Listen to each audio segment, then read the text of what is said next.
नमस्कार, मी साक्षी अनास आणि येस मराठी न्यूजमध्ये आपलं स्वागत. पाहूया त्याच्या ठळक घडामोडी. मला फाशी द्या, पण तरीही मी मनुवादाच्या विरोधात उभं राहणार, जितेंद्र आव्हाडांचं वक्तव्य. परदेशी कशाला जायचं गड्या, आपला गावच बरा, दरेगावी मुक्कामी असताना मुख्यमंत्री एकनाथ शिंदेंचा उद्धव ठाकरेंना टोला.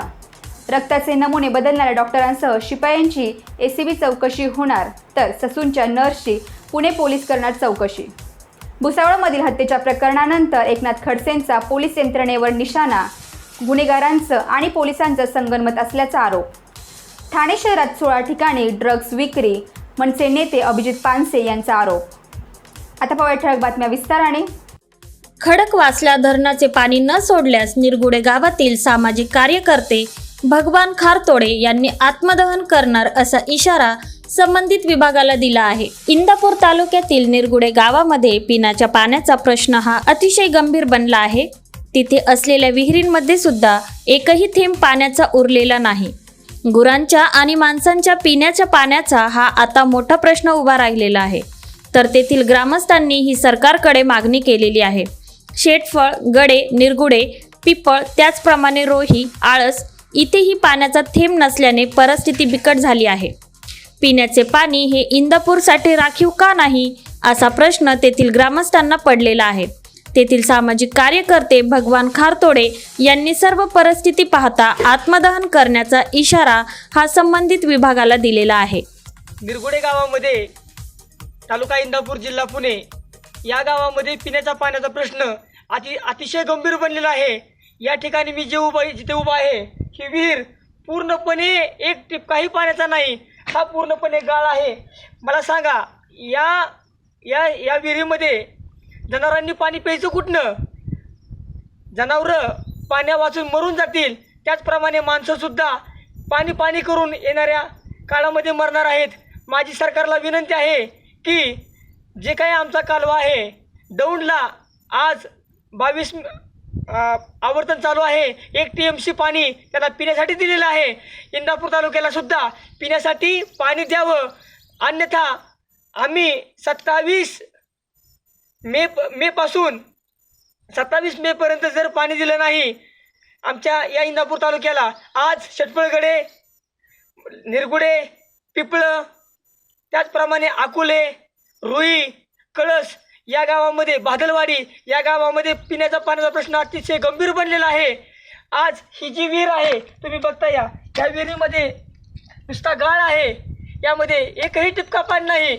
अशी अवस्था जर असेल तर शेतकऱ्यांनी कसं पाणी प्यायचं, तसंच जनावरांनी पाणी कसं प्यायचं? माझी प्रशासनाला विनंती आहे की सरकारने आज दौंड तालुक्यामध्ये पाणी चालू आहे, तेच पाणी इंदापूर तालुक्यामध्ये पुढे सोडा. आमचा जो कालवा आहे निरगुडे, शेटफळगडे, आकुले, त्याचप्रमाणे कळस, रुई, बादलवाडी या गावांना पिण्याचा पाण्याचा प्रश्न मिटणार आहे.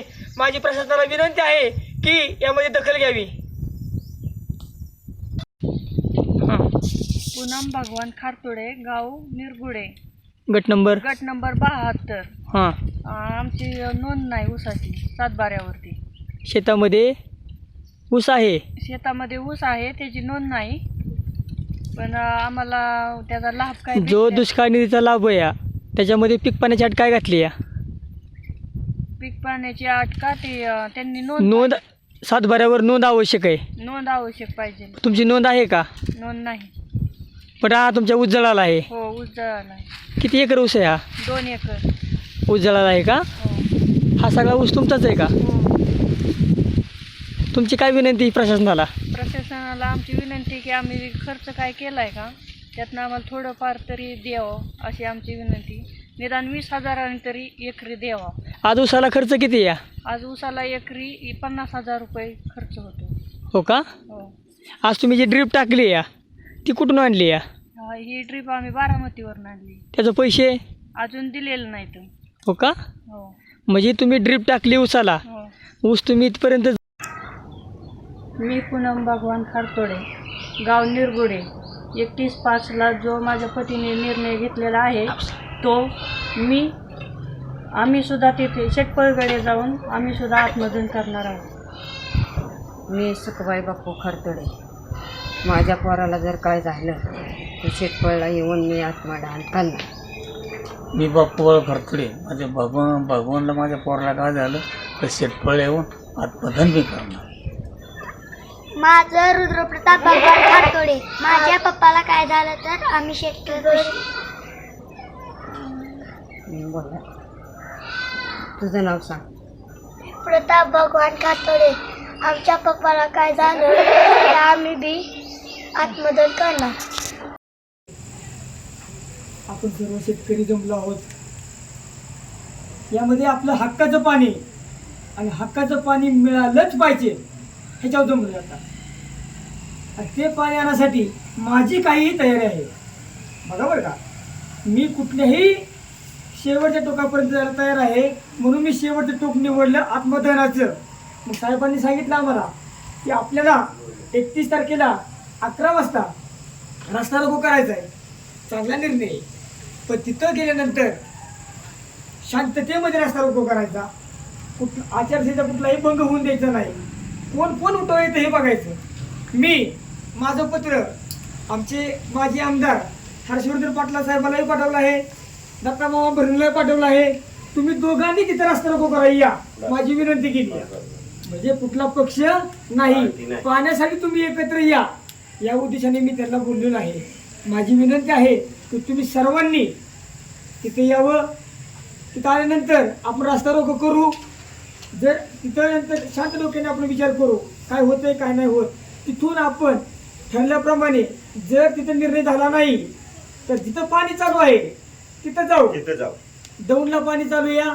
आतापर्यंत पाणी खडकवासला ते दौंड 129 किलोमीटरचं अंतर आहे. आपल्याला 202 किलोमीटर आहे. राहिलं 72-73 किलोमीटर. ह्यांनी असा उल्लेख केला या पत्रामध्ये, मला जे पत्र दिले की हे पाणी दौंडपर्यंत राखीव ठेवलं आहे. बघा पहिला मुद्दा, हे पाणी पुणे शहर आणि पुणे ग्रामीणला राखून ठेवलं आहे. मग इंदापूरला का नाही? पिण्याचं पाणी इंदापूरला राखीव का नाही हा प्रश्न, हा मुद्दा इथून पुढे लावून धरायचा की आज जे जमलंय ते उद्या झालं पाहिजे. जसं राखीव पाणी पुण्याला, तसं राखीव पाणी दौंडला, राखीव पाणी इंदापूरला. पिण्याचं भेदभाव झाला नाही पाहिजे कुठला. आपल्या हक्काचं पाणी दुसरं आवर्तन ठरलं होतं. 14 तारखेला आवर्तन सुटलं, 14/3ला. जानेवारी फेब्रुवारी मार्च बंद झालं 10/4ला. एप्रिल 10/4ला पाणी आलं किती? 0.86 TMC, म्हणजे 1 TMC बी नाही. त्यामध्ये आपली शेती भागली. बघा बरं का, ह्यांच्या हिशोबाने बरं का भागली, पण आपल्या हिशोबाने भागली नाही.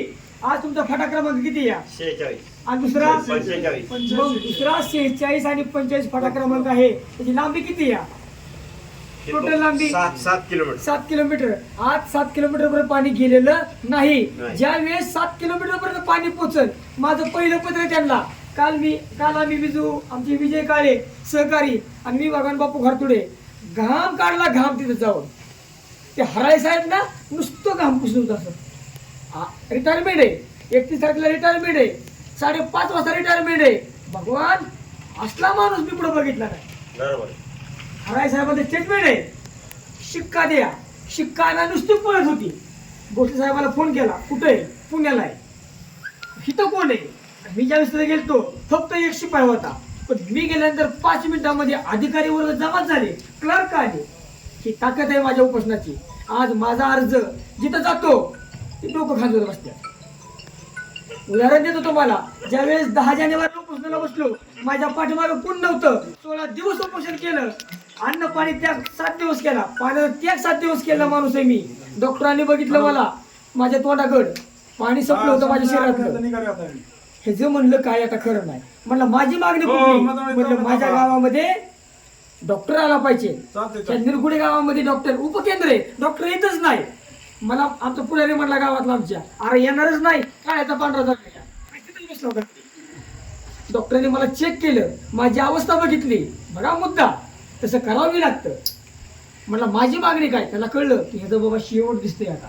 म्हणलं मागणी डॉक्टरची दिली लिहून मला. तिथंच बसायला होता तो. आणि इतकं काळं झाल पडलं, काळाचा पांढरा नाही माझा अजून एक काळा म्हणजे पांढरा केस झाला नाही तरी पूर्ण केली. म्हणजे ही तयारी या. आज पाणी सोडणं 7 दिवस. अहो 1 तास नसलं तर माणूस नको नको म्हणते. म्हणजे माझं यश आहे हे. मी निरगुडमध्ये बसलो पहिल्या वेळेस 16 दिवस. ज्या वेळेस पीक विमा शेतकऱ्यांच्या खात्यामध्ये जमा झाला त्याच वेळेस उपोषण सोडले. आणि उपोषण सोडलं कुणाकडून? अहो बळीराजाकडून उपोषण सोडले. ना आमदार ना खासदार तहसीलदार ना प्रांत कोण आहे? आज प्रत्येक जण उपोषण करता. तो मग आमदारीन का हो? हा मंत्रीन का हो? मी तसं केलं नाही साहेब. बळीराजाकडून उपोषण सोडणारा पहिला माणूस आहे मी. मला न स्वार्थ मला नाही काही. दुसऱ्या वेळेस 12 फेब्रुवारीला बसलो 34 दिवस उपोषण केलं. विमा कंपनी गुडघ्यावर आणली विमा कंपनी. कारण कांद्याचं पैसे राहिलं होतं. पहिल्या उपोषणाला बाजरी तूर सोयाबीनचं पैसे सुटलं. पैसे होते 6,77,00,000 रुपये. माझं त्यात काहीच नव्हतं. बघा काय नसताना बसणारा माणूस निस्वार्थ. माझा 1 रुपयाही फायदा झाला नाही तरी मी उपोषणाला बसलो. 42 बाटल्या सलाईन लावल्या. सगळ्या शिरा फुगल्या होत्या. बघा शिरा फुगल्या होत्या. हिथनं उचललं मेडिकल हॉस्पिटलला. आज हा माणूस आहे म्हणून वाचलो. का तर ससूनला होतं माझी उचलपट्टी. का तर हा मेंटली येणार इथपर्यंत चर्चा केली. हा माणूस खासदाराला तरी उठा नाही, आमदाराला उठा नाही, तहसीलदाराला उठा नाही, प्रांताला उठा नाही, नाही तहसीलदाराला उठा नाही. मेंटल झालाय माणूस. हा माणूस विजय काळे नावाचा माणूस होता म्हणून हा भगवान खारतोडे वाचला. बघा एवढं माझ्या वेळ आली. 42 बाटल्या सलाईन लावल्या दवाखान्यामध्ये. मला म्हणले घरी जा. मला वाटलं जाईल घरी. आयुष्यात मला परत तिथं भेटाय माणसं भेटायचं नाही कोणाला. अहो माझा शेतकरी भेटाय मला नाही तिथं. मी बी तिथनं उठलो आणि उपोषणाच्या ठिकाणी बसलो. आता डोक्याला हात लावला. तू कसला हट्टी माणूस आहे. ह्याला 42 बाटल्या सलाईन खूप असलं तरी हा घाबरला नाही. तिथंही उपोषण तिथंही काय खाल्लं नाही मी दवाखान्यात. एवढा हट्टी माणूस आहे. बायको म्हणली मी चालली. बघा बायको म्हणली मी चालली. धर 500 रुपये जा. एवढा निस्वार्थ. आणि स्वतःचा विमाच नाही तरीही निस्वार्थ. ज्यावेळेस पैसे आलं 6,77,00,000 रुपये त्याच वेळेस उठलो. दुसरं ज्यावेळेस 34 कोटी रुपये तालुक्याला दुष्काळ निधी आला त्याच वेळेस उठलं. यस मराठीसाठी संजय चांदगुडे. दिंडोरी पेठ तालुक्यात गुटखा विक्री करणाऱ्या व्यापाऱ्यांसाठी राजाशय. दिंडोरी तालुका, पेठ तालुका तसेच सुरगाण्याच्या काही भागातून गुजरात मार्गे महाराष्ट्रात गुटखा आणण्याची राजरोसपणे काम सुरू आहे. या गुटखा वितरित करण्याच्या कामाला पोलिसांचा छुपा पाठिंबा आहे अशी दबक्या आवाजात चर्चा सुरू आहे. काही ठिकाणी किराणा दुकानांमधून तर काही ठिकाणी रस्त्यावर असणाऱ्या छोट्या छोट्या टपऱ्यांमधून हा गुटखा विक्री करण्याचा व्यवसाय चालत आहे. तसेच गुटखा वितरित करणाऱ्या व्यापाऱ्यांनी काही तरुणांना मोटरसायकलवर गावोगावी जाऊन दुकानदारांना गुटखे वितरित करण्याचे काम दिलेले आहे. अन्न व औषध प्रशासनाद्वारे या सर्व बाबींकडे जाणीवपूर्वक दुर्लक्ष केले जात आहे. तर काही ठिकाणी मोठ्या व्यापाऱ्यांकडून अन्न व औषध विक्रेते हप्ता घेत आहे असा आरोप होत आहे. त्यामुळे जिल्हा प्रशासनाने त्वरित या प्रकरणात लक्ष घालण्याची मागणी दिंडोरी तालुक्यातील ज्येष्ठ नागरिक व समाजसेवी संस्थांनी केलेली आहे. येस मराठीसाठी तालुका प्रतिनिधी दिंडोरी. नाशिकमध्ये बनावट नोटा छापणाऱ्या टोळीचा पर्दाफाश, 3 जणांना अटक. नाशिकमध्ये बनावट नोटा छापणाऱ्या टोळीचा पर्दाफाश करण्यात अंबड पोलिसांना मोठे यश आले आहे. या प्रकरणी 3 जणांना अटक करण्यात आली असून 1 जण फरार आहे. अंबड पोलीस ठाण्याच्या हद्दीत 500 रुपयांच्या बनावट नोटा विक्री करणारे रॅकेट उघडकीस आलंय. या प्रकरणी 3 अंबड पोलिसांनी अटक केली असून 1 जण फरार झालेला आहे. फरार आरोपींच्या शोधासाठी पोलीस पथके रवाना करण्यात आलेली आहे.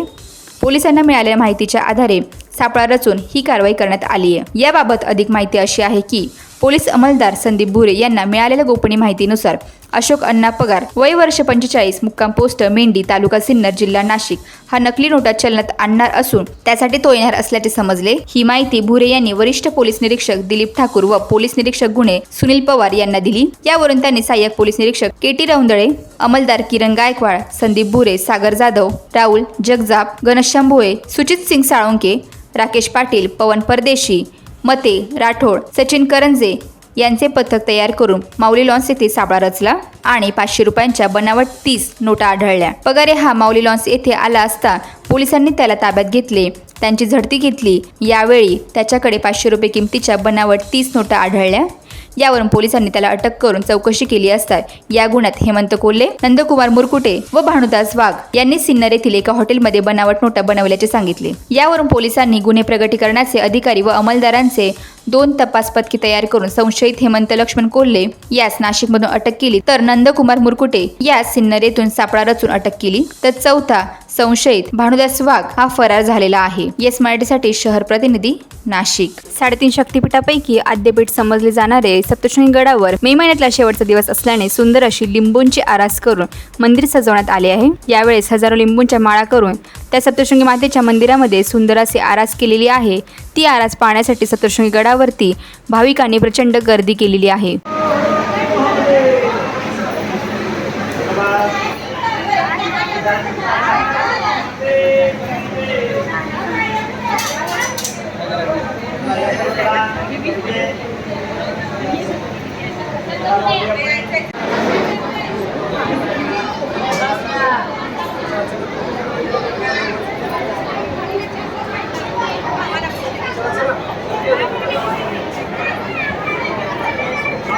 साडेतीन शक्तिपीठापैकी आद्यपीठ समाज सप्तशृंग गडावर आज 30 मे 2024 रोजी सुंदर अशी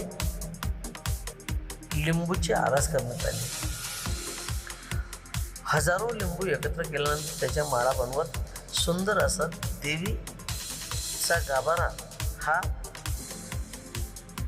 सजवून तो सकाळी भाविकांना दर्शनासाठी 7 वाजल्यापासून खुला करण्यात आला आहे। सायंकाळचे आता 5 वाजले तरी सुद्धा सप्तशृंगी गडावरती भाविकांची आरास पाहण्यासाठी प्रचंड गर्दी झाली आहे। सप्तशृंगी गड कडवळ।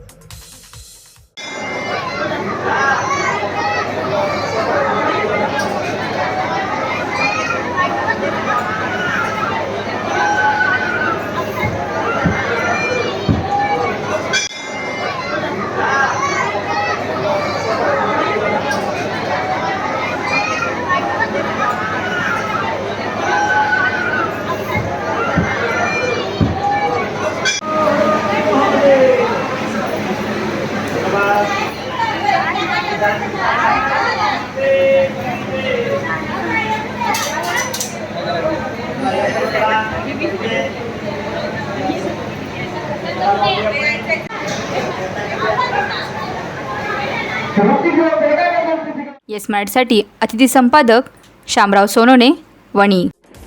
नांदगाव तालुक्यातील बाबुळवाडी येथील ग्रामसेविका हिमगौरी आहेर यांच्या विरोधात पंचायत समिती तहसील कार्यालय अर्धनग्न आंदोलन। तक्रारी वाढल्या। नांदगाव तालुक्यात नेहमीच वादकिंत ठरलेल्या ग्रामसेविका हिमगौरी पंडित आहेर यांनी डॉक्टरवाडी येथील सैन्य दलातील नोकरी करणारे विकास अण्णा देवरे यांनी आपल्या विवाह नोंदणीचे प्रमाणपत्र मिळवण्यासाठी योग्य ती कागदपत्रे जमा करून ही ग्रामसेविका हिमगौरी आहेर या विवाह नोंदणीचे प्रमाणपत्र देत नाही, चक्क 1000 रुपये याची लाच मागितली। लाच मिळत नाही हे ओळखून चक्रा मारण्यास भाग पाडले। सैन्य दलातील जवान यांनी आम आदमी पार्टीचे जिल्हा अध्यक्ष विशाल वडगुले यांना सोबत घेऊन पिता पुत्र यांनी नांदगाव पंचायत समितीत व तहसीलदार कार्यालयात यांच्याकडे अर्धनग्न आंदोलन करत अधिकारी वर्ग यांचे लक्ष वेधले। या अनोख्या आंदोलनाने तालुक्यात काय संदेश जाणार? एक सीमा रक्षणासाठी असलेल्या जवान यांना त्रास देतात तर सर्वसामान्य जनतेला किती त्रास होत असेल? अधिकारी वर्गाला इतका माजुरीपणा आला तरी कुठून, अशी खमंग चर्चा जोर धरू लागली आहे। नांदगाव तहसीलदार सुनील सौंदाने यांच्या हस्ते विवाह नोंदणीचे प्रमाणपत्र देण्यात आले। मी विशाल वडगुले, पंचायत समिती कार्यालयामध्ये आज हे आमचे मित्र भारतीय जवान आहे, भारतीय सैन्य दलात गेले 6 ते 7 वर्षापासून सेवा करत आहे।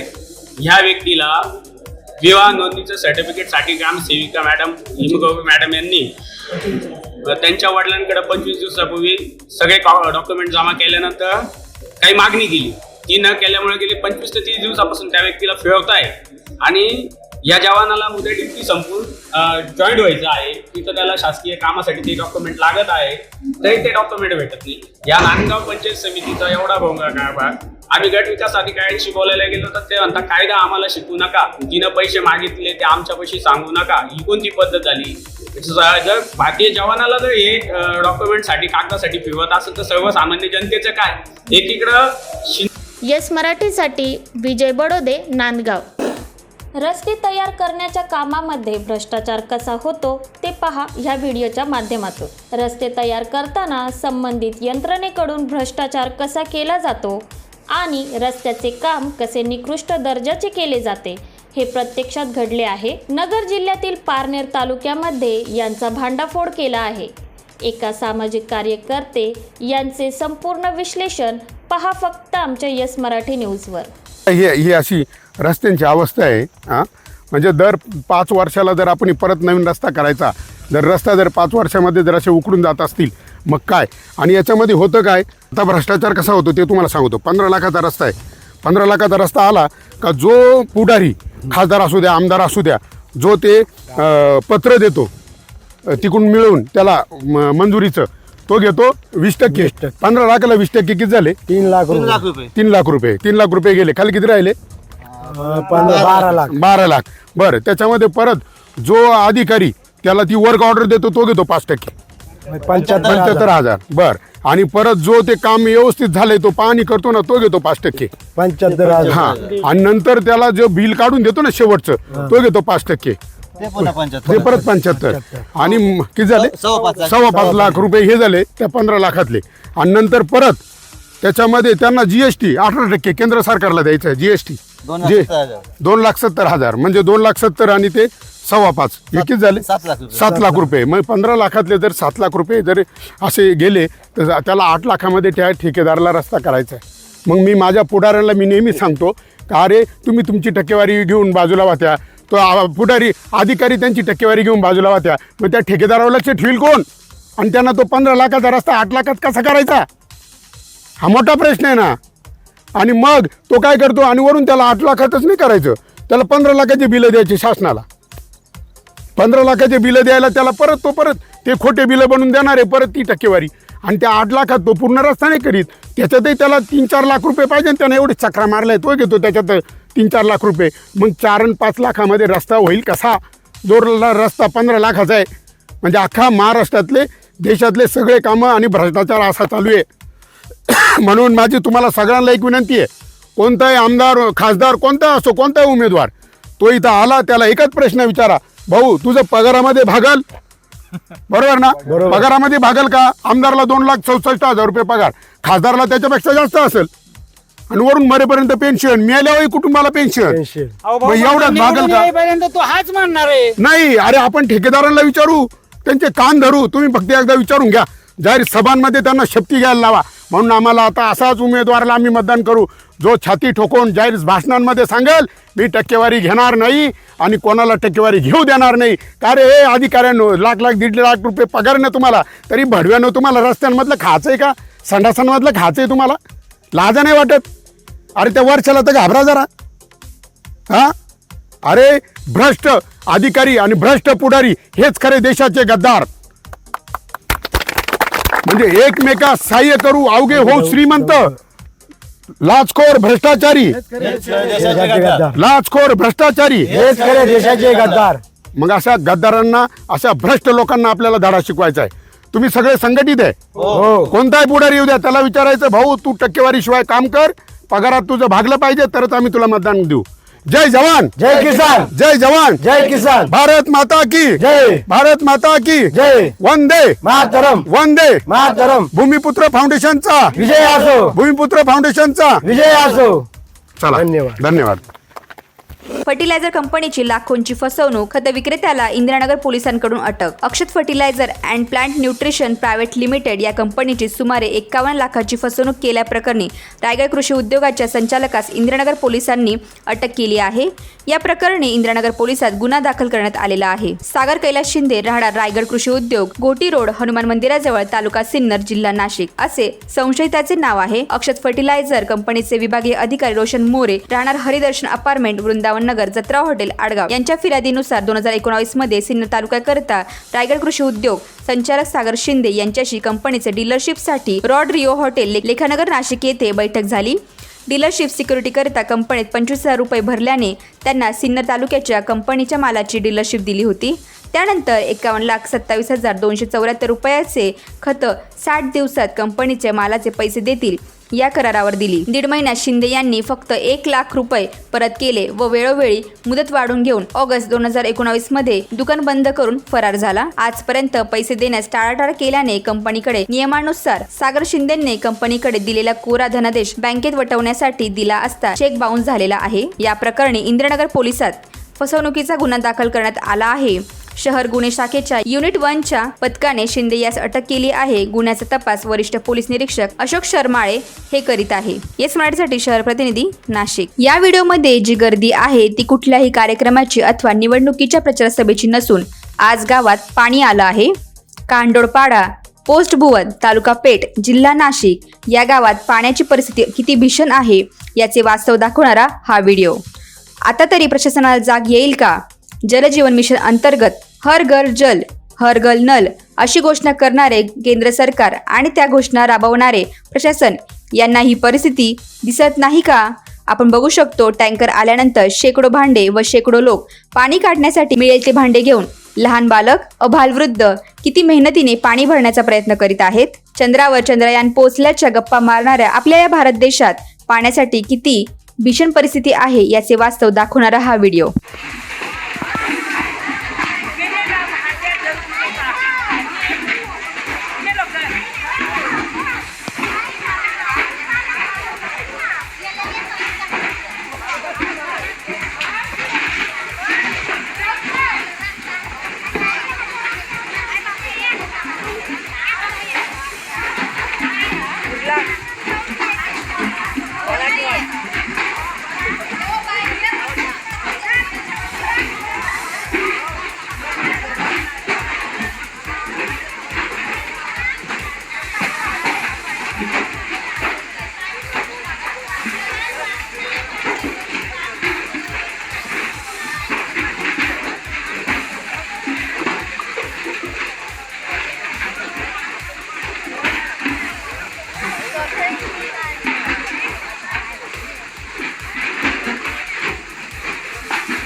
येस मराठीसाठी तालुका प्रतिनिधी पेठ. विधानसभा निवडणूक ऑक्टोबरच्या 3ऱ्या आठवड्यात. लोकसभा निवडणूक मतदान प्रक्रिया पार पडल्यानंतर निकालाची अद्याप प्रतीक्षा असतानाच राज्यात विधानसभा निवडणुकीचे पडघम वाजू लागले आहे. महाराष्ट्रात विधानसभेची मुदत 26 नोव्हेंबर रोजी संपणार असून हरियाणाची मुदत 30 नोव्हेंबरपर्यंत आहे. दोन्ही राज्यामध्ये एकाच वेळी निवडणुका होण्याची शक्यता असून त्यामुळे दिवाळीपूर्वी ऑक्टोबरच्या 3ऱ्या आठवड्यात मतदान होण्याची दाट शक्यता आहे. विधानसभेची मुदत संपल्यापूर्वी किंवा त्या तारखेच्या दुसऱ्या दिवशी नवीन विधानसभा अस्तित्वात येणे आवश्यक असते. यानुसार हरियाणा विधानसभा उशिरात उशिरा नोव्हेंबर अस्तित्वात येणे आवश्यक आहे. महाराष्ट्र आणि हरियाणाची विधानसभा निवडणूक 2009 पासून एकाच वेळी होत आहे. दोन्ही विधानसभाची मुदत 23 दिवसांच्या अंतराने संगत असल्यामुळे नियमानुसार एकत्र निवडणूक घेणे आवश्यक आहे. यंदा दिवाळी 29 ऑक्टोबर 3 नोव्हेंबर या कालावधीत आहे. सणासुदीच्या काळात निवडणुका घेतल्या जात नाही. वास्तविक दिवाळीनंतर राज्यात विधानसभेची निवडणूक घेण्यास बराच कालावधी मिळतो. मात्र हरियाणामुळे महाराष्ट्रातही आधी निवडणूक घ्यावी लागणार आहे. 2019 मध्ये महाराष्ट्र आणि हरियाणामध्ये 21 ऑक्टोबरला मतदान झाले होते. यंदाही याच 21 ते 26 ऑक्टोबर दरम्यान 8व्या दिवशी मतदान होऊ शकते. लोकसभेत राष्ट्रवादीच्या अजित पवार गटाला फक्त 4 जागा आल्याने विधानसभेला भाजप किती जागा सोडते, लोकसभेची भरपाई विधानसभेला करू, असे अजित पवार गटाचे कार्याध्यक्ष प्रफुल्ल पटेल यांनी कार्यक्रमात बोलून दाखवले होते. महाविकास आघाडी शरद पवार यांनी विधानसभेच्या अजित पवार गटाने विधानसभा निवडणुकीच्या तयारीच्या दृष्टीने सोमवारी मुंबईत पदाधिकाऱ्यांच्या बैठकीचे आयोजन केले आहे. गेल्या वर्षी फुटीनंतर झालेल्या पहिल्याच सभेत अजित पवार यांनी विधानसभेला 90 जागा लढणार असल्याचे जाहीर केले होते. राज्यात दिवाळीपूर्वी विधानसभा निवडणुकीचे मतदान होण्याची शक्यता बळावल्यानंतर त्या दिशेने राजकीय पक्षांनी ही तयारी सुरू केली आहे. लोकसभा निवडणुकीचे मतदान पार पडत नाही तोवर युती आणि आघाडी यांच्यामधील जागा वाटपांची चर्चा सुरू झालेली आहे. येस मराठीसाठी ब्युरो न्यूज. नांदगाव स्मशानभूमीची अवस्था, स्मशानभूमी अंधारात. आना तो ही था लेकिन आते आते देर कर दी, असे स्लोगन स्मशानभूमीच्या भिंतीवर लिहिलेले असतात. पण नांदगावच्या स्मशानभूमीत लाईट नाही, पुरेशी आसन व्यवस्था नाही, पाण्याची सोय नाही, सुविधांचा अभाव नांदगावच्या स्मशानभूमीत दिसून आला. नांदगावच्या स्मशानभूमीत अंत्यविधीला आलेले सगळे सोयरे नातेवाईक स्मशानात अंधारात असल्याने चाचपडत मोबाईलच्या बॅटरीचा वापर करून अंत्यविधीला उपस्थित झाले. त्यामुळे मयताच्या नातेवाईकांना एका ज्येष्ठ महिलेचा अंत्यविधी स्मशानात अंधारात करण्याची वेळ आली. आलेले पाहुणे मंडळी मात्र नांदगावच्या स्मशानभूमीची आठवण घेऊन गेले असता स्मशानभूमी संबंधित प्रशासनाने करण्याच्या व्यवस्थेत स्वच्छता व्यवस्थापन, नियमित साफसफाई आणि कचऱ्याचे व्यवस्थापन होत नाही. हात धुण्यासाठी पाणी आणि सॅनिटायझरच्या सोयी नाही. विद्युत दाहिनीची व्यवस्था तर नाही. पारंपरिक दाह संस्कारासाठी आवश्यक लाकडाची उपलब्धता मैताच्या नातेवाईकांनी करायची. पाण्याची पुरेशी व्यवस्था नाही. स्वच्छ पाण्याचे स्रोत नाही. हँडपंप आहे, नळाद्वारे पाणी पुरवठा नाही. रात्रीच्या वेळी आवश्यक प्रकाश व्यवस्था, सोलर लाईटचा वापर शक्य असल्यास करू शकतात, ते दिसून येत नाही. वेटिंग एरिया आहे, बसण्यासाठी ओटे बांधले आहे. विश्रांतीगृहाची मोडतोड झालेली आहे. खास आसनांची व्यवस्था नाही. सुरक्षा आणि निगराणी व्यवस्था नाही. वीज पुरवठा नाही. तेव्हा आणि सीसीटीव्ही कॅमेऱ्यांची व्यवस्था तर नाहीच. पर्यावरणपूरक व्यवस्था जेमतेम आहे. कचऱ्याचे पुनर्नवीकरण नाही. प्रदूषण कमी करण्यासाठी उपाययोजना नाही. माहिती फलक, धार्मिक आणि सांस्कृतिक सुविधा पैकी धार्मिक विधींसाठी आवश्यक साधनसामग्री सुद्धा नाही. स्मशानभूमीकडे जाण्यासाठी रस्त्याची देखभाल नाही. रस्त्याच्या दुतर्फा काटेरी झाडांची लागवड आहे. आपत्कालीन परिस्थितीसाठी त्वरित मदत सेवा नाही. या व्यतिरिक्त स्थानिक गरजेनुसार आणि सांस्कृतिक परंपरेनुसार अतिरिक्त सुविधा पुरवणे हे देखील महत्त्वाचे आहे. पण तशी कोणतीही सुविधा नांदगाव स्मशानभूमी दिसून येत नाही. या संदर्भात अंत्यविधीला आलेल्या नागरिकात सुविधांचा अभाव असल्याची खंत व्यक्त होत होती. स्मशानात रोडवर लावण्यात आलेले पथदीप चोरांनी कापून नेले. या संदर्भात पोलिसात गुन्हा नोंद नाही. स्मशानभूमीत अंत्यसंस्काराला जाताना अंधारात चाचपडत जाणे आणि अंधारात चाचपडत येणे, अशा वेळी ज्येष्ठांना ठोकरा खाव्या लागतात. अशा गंभीर समस्या नांदगावच्या मुख्य स्मशानभूमीची झालेली आहे. येस मराठीसाठी विजय बडोदे, नांदगाव.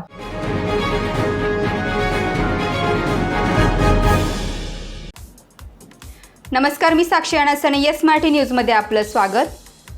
5व्या टप्प्यातली निवडणूक नुकतीच पार पडलेली आहे. तसेच नाशिक जिल्ह्यामध्ये या 5व्या टप्प्यातील निवडणुकीमध्ये नाशिक जिल्ह्यातील 3 मतदारसंघाचा समावेश होतो. 1 नाशिक मतदारसंघ, दिंडोरी मतदारसंघ आणि धुळे मतदारसंघ. निवडणूक आयोगाच्या निर्देशानुसार आज आपण कुठलाही एक्झिट पोल किंवा ओपिनियन पोल देऊ शकत नाही. तरी नाशिक जिल्ह्यातल्या आपल्या प्रतिनिधी तसेच ज्येष्ठ पत्रकार, संपादक यांच्याकडून आपण एकंदरीत मतदारसंघाची संपूर्ण माहितीचा आज अंदाज घेणार आहोत. यासाठीच आपण आज एक विशेष कार्यक्रम घेत आहोत. यात स्थानिक लोक तसेच सामान्य जनता यांची मते आपण जाणून घेणार आहोत. यासाठीच आपण लोकसभेची लोकचर्चा हा विशेष कार्यक्रम आज आयोजित केलेला आहे. आता आपण बघणार आहोत पहिला मतदारसंघ, तो म्हणजे धुळे मतदारसंघ. या मतदारसंघामध्ये काँग्रेस आणि भाजपची दुरंगी लढत बघायला मिळाली. धुळे मतदारसंघात सध्याचे असलेले खासदार डॉक्टर सुभाष भामरे आणि काँग्रेसच्या शोभाताई बच्छाव यांच्यात दुरंगी लढत बघायला मिळाली. मागील काळात खासदार असलेले डॉक्टर सुभाष भामरे यांच्याविषयी नागरिकांची नाराजी, शेतकऱ्यांची नाराजी व मुस्लिम समुदायाविषयी केंद्राचे धोरण हे प्रमुख विषय ठरले. सुरुवातीला एकतर्फी वाटणारी निवडणूक शोभाताई बच्छाव यांना उमेदवारी दिल्यानंतर निवडणुकीमध्ये रंगत आली. काँग्रेसचे जिल्हाध्यक्ष तुषार शेवाळे यांची नाराजी काँग्रेस उमेदवाराला किती भोवणार हे बघणे महत्त्वाचे असेल. स्थानिक आणि ज्येष्ठ पत्रकार यांच्या मते जातीय ध्रुवीकरण बघायला मिळाले. विधानसभा निहाय मतदारसंघाचा अंदाज घेण्याचं ठरवल्यास मालेगाव मध्य व धुळे शहर येथे शोभाताई बच्चाव आघाडी घेतील असं चित्र आहे, तर मालेगाव बाह्य आणि शिंदखेडा परिसरात भामरेंना अधिक मतं मिळतील असा अंदाज आहे. धुळे मतदारसंघाविषयी आपण अधिक माहिती घेऊयात आपले अतिथी संपादक शामराव सोने यांच्याकडून. नमस्कार. आपण आता धुळे मतदारसंघाचा आढावा घेऊया. आपण कधी पाहिलं धुळे मतदारसंघामध्ये जे डॉक्टर शोभाताई बच्चाव यांना काँग्रेसकडून उमेदवारी मिळाली आणि त्या ठिकाणी विद्यमान खासदार जे आहेत सुभाषजी भामरे हे स्थानिक असल्याने त्यांना मालेगाव पासून मतदान राजाचा कौल चांगल्यापैकी पाहायला मिळाला. सुरुवातीला ज्या वेळेस फॉर्म भरत असताना शोभाताई बच्चाव यांना काँग्रेस पार्टीकडूनच विरोध पाहायला मिळाला, परंतु मतदार राजाच्या पुढे गेल्यानंतर मतदानाच्या ज्यावेळेस प्रचार फेरीत फिरायला लागल्या त्यानंतर काही मतदारांनी समोर विरोध त्यांनी दर्शवला. परंतु मुस्लिम बांधवांचं गठ्ठा मतदान हे जरी आजही काँग्रेस पक्षाच्या पार्टीने असलं किंवा शोभाताई बच्चाव यांच्याकडे असलं तरी सुद्धा आज धुळे लोकसभा मतदारसंघामध्ये डॉक्टर सुभाष भामरे यांचं पारडं जड पाहायला मिळालं. तसं पाहिलं की 400 पार का नारा करणारे आपले भारताचे पंतप्रधान नरेंद्रजी मोदी साहेब यांचं स्वप्न हे धुळे मतदारसंघामध्ये कुठेतरी साकार होताना दिसल असं पाहायला मिळालं. या मतदारसंघामध्ये डॉक्टर सुभाष भामरे व डॉक्टर शोभाताई बच्चाव यांना समसमान संधी आहे असे बघावयास मिळते. आता आपण वळूयात दिंडोरी मतदारसंघाकडे. मागील 20 वर्षापासून भाजपचे प्राबल्य असलेल्या या मतदारसंघात महाविकास आघाडीच्या रूपाने कडवी झुंज देण्यात आलेली आहे. सध्याच्या केंद्रीय मंत्री भारतीताई पवार व महाविकास आघाडीचे भास्कर बगरे यांच्यात प्रमुख लढत बघायला मिळाली. कांदा उत्पादकांची प्रचंड नाराजी हा या निवडणुकीचा प्रमुख मुद्दा ठरला. नरेंद्र मोदी, शरद पवार, योगी आदित्यनाथ, जयंत पाटील यांच्या दिंडोरी मतदारसंघामध्ये सभा बघावयास मिळाल्या. आधीच उष्ण तापमानात या सभांमुळे वातावरण हे गरम झाल्याचे दिसून आले. नरेंद्र मोदींनी दिंडोरी लोकसभा मतदारसंघामध्ये सभा घेतली. त्या सभेमध्ये कांदा उत्पादकांनी एकच धुमाकूळ घातला. यामुळे मोदींना आपली सभा ही आटोपती घ्यावी लागली अशी चर्चा आहे. भाजपच्या काही पदाधिकाऱ्यांनी राजीनामे दिले, तोही या मतदारसंघामध्ये चर्चेचा विषय ठरला. एकंदरीत या मतदारसंघामधली सामान्य जनता आणि सामान्य जनतेची मते याविषयी आपण सविस्तर माहिती जाणून घेऊयात आपले अतिथी संपादक शामराव सोने यांच्याकडून. नमस्कार. येस मराठीमध्ये जो आपण आता आढावा घेतो दिंडोरी लोकसभा मतदारसंघाचा. दिंडोरी लोकसभा मतदारसंघामध्ये जरी महाविकास आघाडीचे उमेदवार भास्कर बगरे हे जरी नवीन असले, सर्व मतदारांपुढे नवीन चेहरा होता, परंतु त्यांनी जो मुद्दा हातात घेतला कांदा प्रश्न व शेतकऱ्यांच्या ज्या जवळच्या भावना होत्या कांदा त्याच्यावरती त्यांनी आपला प्रचार करून त्यांनी आपल्या लोकांची मतं जी होती मतदारांची मतं होती ती फिरवली. परंतु केंद्रीय आरोग्य राज्यमंत्री नामदार डॉक्टर भारतीताई पवार यांनी कांद्याबद्दल कधीही आपल्या भावना व्यक्त न केल्यामुळे मतदार राजा नाराज झाला आणि ही जी चुरस झाली त्यामध्ये मास्तर विरुद्ध डॉक्टर अशी पाहायला मिळाली. तसं पाहिलं तर शहरी भागामध्ये केंद्रीय आरोग्य राज्यमंत्री नामदार भारतीताई पवार यांना जरी 50% मतदान झालं असलं तरी सुद्धा ग्रामीण भागात जो कांदा उत्पादक शेतकरी आहे तो शेतकरी नाराज असल्यामुळे जे महाविकास आघाडीचे उमेदवार आहेत भास्कर बगरे यांना प्रत्येक गावामध्ये मतदार राजाने भरभरून मतदान केलेलं पाहायला मिळालं. तसेच तुतारी 2 ठिकाणी असल्यामुळे काही ठिकाणी भगरे सर जी 10 नंबरला तुतारी होती त्या तुतारीला सुद्धा मतदान झालेलं आहे. परंतु याच्यामध्ये जी चुरस आहे ती शिक्षक विरुद्ध डॉक्टर. परंतु दिंडोरी लोकसभा मतदारसंघामध्ये दिंडोरी,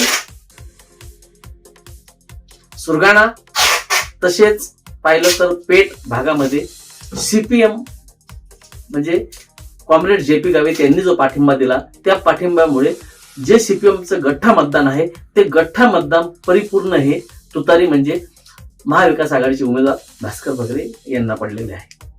तसं कधी पाहिलं तर जरी नवीन उमेदवार जरी असले तरी सुद्धा जे मतदार राजा आहे त्या मतदार राजांनी तुतारी या चिन्हावरती मतदान करून आपला मतदानाचा हक्क बजावला. आता येत्या 4 तारखेला आपण पाहू शकतो की हा सूर्याने हा जय होणार आहे, परंतु यामध्ये जे उमेदवार विन होणार आहेत त्यामध्ये जास्त फरक न पडता मतदानाचा आणि मताचा जो आपण आकडेवारी म्हणतो की 2 लाख मतांनी विजयी होतील किंवा 1 लाख मतांनी विजयी होतील, 50 ते 60 हजार मतांनी उमेदवार विन होणार आहेत. ग्रामीण भागात सुद्धा आजही महाविकास आघाडीचे उमेदवार यांना चांगल्या पद्धतीने मतदान झालेलं पाहायला मिळालं. तसं पाहिलं तर केंद्रीय आरोग्य राज्यमंत्री नामदार भारतीताई पवार यांना काही गावांमध्ये पुलिंग एजंट सुद्धा भेटलेले नाहीत असे पाहायला मिळालं. परंतु आता मतदार राजा कोणाच्या पारड्यात मत टाकलं ते आपल्याला 4 तारखेला पाहायला मिळणार. एकंदरीत या सर्व बाबींचा विचार केल्यास डॉक्टर भारती पवार यांना या मतदारसंघामधील नांदगाव, येवला, देवळा या परिसरामध्ये प्रचंड आघाडी मिळेल असे चित्र दिसून येते. तर भास्कर बगरे यांना सुरगाणा, दिंडोरी आणि निफाड या भागात प्रचंड आघाडी मिळेल असे चित्र दिसून येते. याशिवाय विशिष्ट समुदायाने एक गठ्ठा केलेले मतं, कांदा उत्पादकांची नाराजी आणि भारती पवारांचा कमी झालेला जनसंपर्क हे सर्व घटक भारती पवारांना भोवणारच असे चित्र दिसून येते. आपले प्रतिनिधी, ज्येष्ठ पत्रकार आणि संपादकांच्या मते भास्कर बगरे यांना विजयाची संधी अधिक आहे असे चित्र दिसून येते. यानंतर बघूयात तिसरा महत्त्वाचा मतदारसंघ, तो म्हणजे नाशिक लोकसभा मतदारसंघ. नाशिक मतदारसंघामध्ये महाविकास आघाडीकडून ठाकरे गटाचे राजाभाऊ वाजे, तर महायुतीकडून शिंदे गटाचे हेमंत गोडसे आणि आयत्यावेळी अपक्ष म्हणून शांतिगिरी महाराज यांनी उमेदवारी केली. दुहेरी वाटणारी ही लढत शांतिगिरी महाराज यांच्यामुळे तिहेरी झाल्याचे बघायला मिळाले. तसेच कांदा उत्पादक आणि शिंदे गटाकडून उमेदवारी जाहीर करण्यात झालेला उशीर राजाभाऊ वाजे यांना आघाडी घेण्यास फायदेशीर ठरू शकता असे चित्र दिसत आहे.